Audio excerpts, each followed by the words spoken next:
Hello, your host Pete Sullivan here, and today I have something new for you. This is a Prismatic pre-review. The band is Yes. The album is Aurora. I have not heard this album yet, but I trust my intuition. Now, because this is a pre-review, I will not be discussing the album's first two singles, Aurora and Turnaround Situation. I have heard those tracks, so it wouldn't be ethical for me to cover them in a pre-review. That brings us to the third track, Love Lies Dreaming.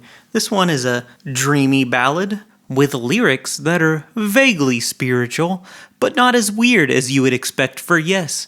I imagine Neil Morse might have penned something like this had he joined Hinduism instead. They do that thing that John Anderson used to do, like doo-wop, shoo-wip, dibba-doo-wip, ba-ba-doo-wop.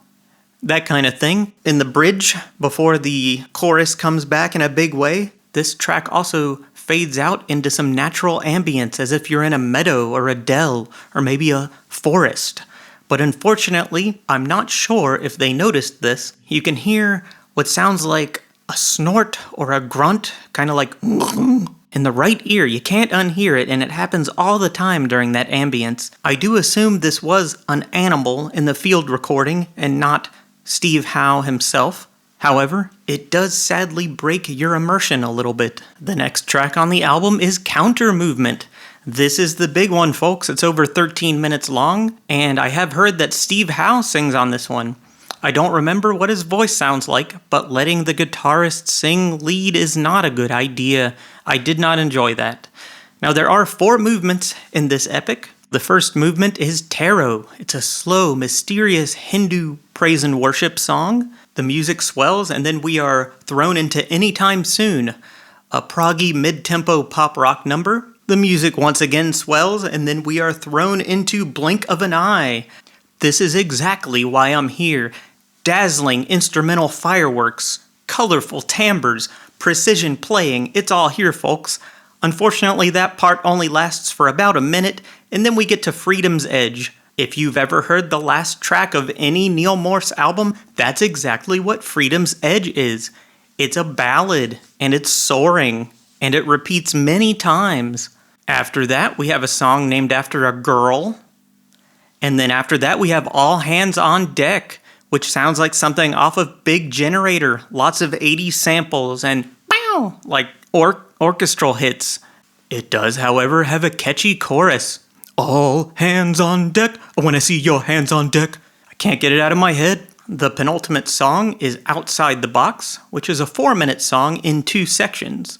I thought it was a bit strange that a 4-minute song had 2 parts until I listened to it, and then it became clear that Steve Howe wrote the beginning section and Billy Sherwood wrote the second section. And Billy was really embarrassed about that intro, so he didn't want his name attached to it, so he made Steve split it into 2 parts. It's a pop number that sounds like it's from the album Union. And unfortunately, you can dance to this song. I don't want to dance to a prog song. If kids are listening, you might want to cover their ears because there is also a bonus track called Jam Bustin'. And that's that. That was Aurora. What do I rate this? Very good. Very good. That's right, folks. 2 prisms for Aurora by legendary progressive rock band Yes.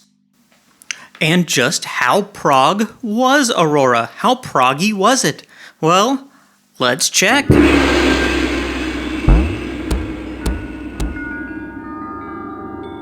Oh, not very proggy. And the album did get 2 prisms. Unfortunately, this means we have to blow this album sky high. Please feel free to leave your pre-reviews in the comments and do subscribe to my channel. I also want to remind you all, my band Orphic Medulla Prismatic, or Om Prismatic, is coming out with our first single. Through thunder clouds, his silhouette, I'm diving down. His steed is fast, but he's no match, he's mine.